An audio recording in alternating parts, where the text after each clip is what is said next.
నేపాల్‌లోని August 26న జరిగిన భారీ ఆకస్మిక వరదలు తీవ్ర విషాదాన్ని మిగిల్చాయి. ఒక్కసారిగా కొండల మధ్య నుంచి నీరు, మట్టి, రాళ్లు భారీగా దూసుకురావడంతో రుస్వా, నువాకోట్ జిల్లాల్లో అనేక ఇళ్లు, రోడ్లు, వంతెనలు తీవ్రంగా దెబ్బతిన్నాయి.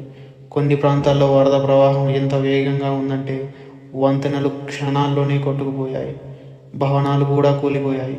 త్రిశూలి బజార్ ప్రాంతంలో నమోదైన దృశ్యాల్లో భారీగా పెరిగిన వరద నీరు వంతెనను దాని ఆధారాల నుంచి పూర్తిగా లాగేసుకుని కొట్టుకుపోవడం, ఆ తర్వాత కొన్ని భవనాలు కూలిపోవడం కనిపించింది. ఈ వరద ప్రభావం నేపాల్లో చైనా సరిహద్దుల ప్రాంతంలో కూడా తీవ్రంగా కనిపించింది.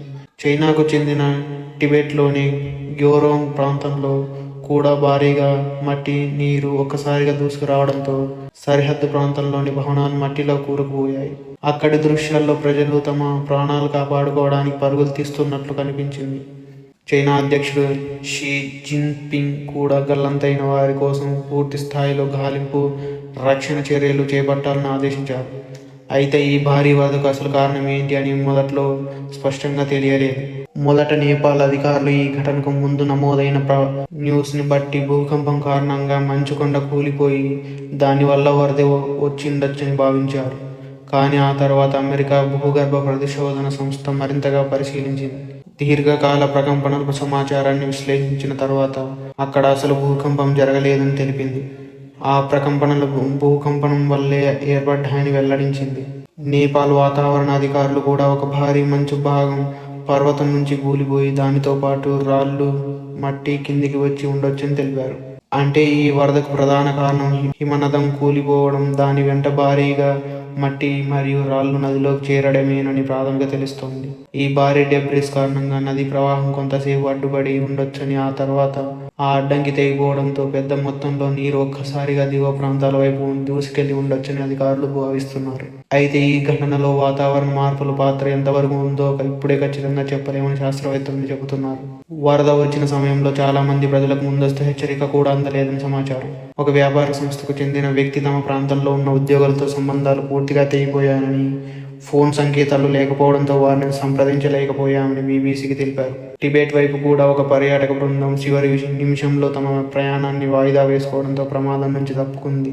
వారు కొండ ప్రాంతంలో ఉండగా భారీ శబ్దం విన్నారని, ఆ తర్వాతే అది మట్టి, నీటి ప్రవాహం అని తెలుసుకున్నామని తెలిపారు.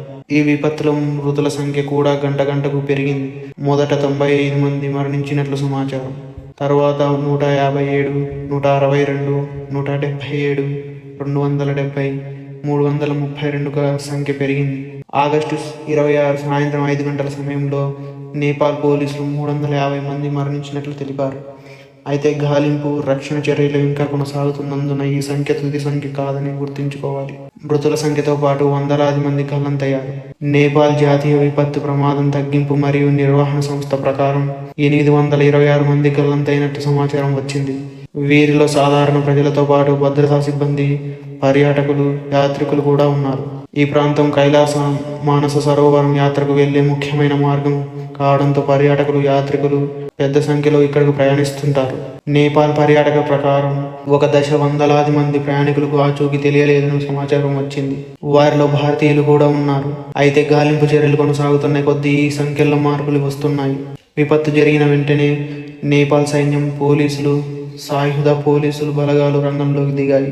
దాదాపు 2000 మంది సైనిక సిబ్బందిని భూమి మరియు గాలి మార్గాల్లో గాలింపు, రక్షణ చర్యల కోసం నియమించారు. ముఖ్యంగా అత్యంత ప్రభావితమైన రుస్వా, నువాకోట్ ప్రాంతాలపై ప్రత్యేకంగా దృష్టి పెట్టారు.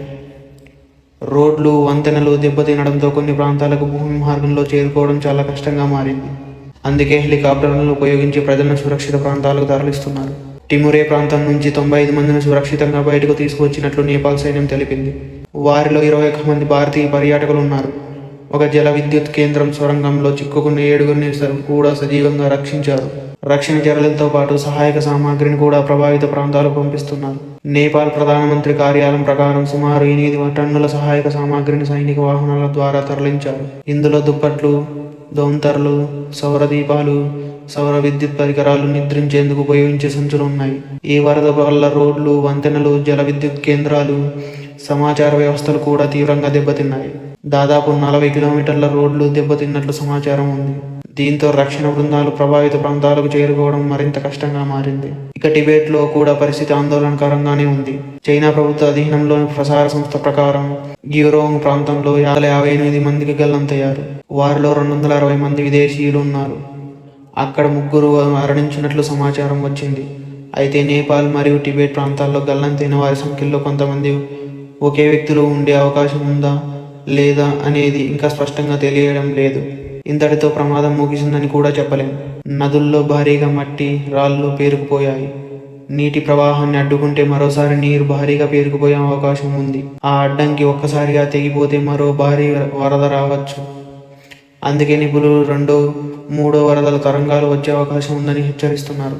చైనా నేపాల్ సరిహద్దు ప్రాంతాల్లో నీరు పెరుగుతూ ఒక సరస్సు లాంటి నీటి నిల్వ ఏర్పడడం కూడా అధికారులను ఆందోళనలకు గురి చేస్తుంది. అది తన గట్లను దాటి బయటకు వస్తే దిగువ ప్రాంతాలకు మరోసారి భారీగా నీరు చేరే ప్రమాదం ఉందని అధికారులు పరిశీలిస్తున్నారు. ఈ ఘటన తర్వాత హిమాలయ ప్రాంతాల్లో ముందస్తు హెచ్చరికల వ్యవస్థలు, మంచు పర్వతాల పర్యవేక్షణ, నదుల నీటి మట్టాల పరిశీలన ఎంత ముఖ్యమో మరోసారి స్పష్టమైంది. అయితే ఈ ప్రత్యేక వరదకు వాతావరణ మార్పులే ప్రత్యక్ష కారణమని ఇప్పుడే చెప్పడం సరైనది కాదు. శాస్త్రవేత్తలు ఇంకా ఈ ఘటనకు సంబంధించిన కారణాలు పూర్తిగా పరిశీలిస్తున్నారు. ఇక ఈ విపత్తు వెనుక కేవలం మృతుల సంఖ్య, గల్లంతైన వారి సంఖ్య మాత్రమే లేవు. వందలాది కుటుంబాల బాధ ఉంది. ఎవరో తమ భర్త కోసం ఎదురు చూస్తున్నారు, ఎవరో తమ తండ్రి కోసం, ఎవరో తమ పిల్లల కోసం, మరికొందరు తమ కుటుంబ సభ్యుడి నుంచి ఒక్క ఫోన్ కాల్ వస్తుందేమో ఎదురు చూస్తున్నారు. రక్షణ బృందాలు మట్టిలో, నదీ ప్రాంతాల్లో, దెబ్బతిన్న భవనాల దగ్గర గాలింపు కొనసాగిస్తున్నాయి. నేపాల్లో జరిగిన ఈ విషాదం హిమాలయ ప్రాంతం ఎంత అందమైనదో మాత్రమే కాదు, అక్కడి ప్రకృతి ఎంత వేగంగా, ఎంత ప్రమాదకరంగా మారగలదో కూడా మరోసారి చూపించింది.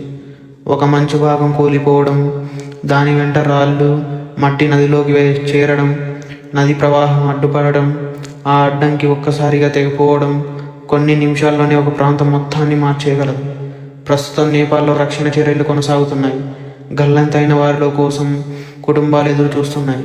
రక్షణ బృందాలు ప్రతి ప్రాణాన్ని కాపాడేందుకు ప్రయత్నిస్తున్నాయి. ముందు మరో వరద వచ్చే ప్రమాదం ఉందేమోనని అధికారులు నదులు, నీటి మట్టాలు, మట్టి మరియు రాళ్ల అడ్డంకులను నిరంతరం పర్యవేక్షిస్తున్నారు. ప్రస్తుతం అందరి ఆశ ఒక్కటే, గల్లంతైన వారిలో వీలైనంత ఎక్కువ మంది సురక్షితంగా బయటపడాలి. మరిన్ని ప్రాణాలు కోల్పోకుండా రక్షణ చర్యలు విజయవంతం కావాలి. నేపాల్లో జరిగిన ఈ ఘోరమైన వరదపై మీ అభిప్రాయం ఏమిటి? కింద కామెంట్స్లో చెప్పండి. ఈ వీడియో మీకు నచ్చినట్లయితే లైక్ చేసి మన ఛానల్ని సబ్స్క్రైబ్ చేసుకోండి. మరో ముఖ్యమైన వార్తతో మళ్ళీ కలుద్దాం.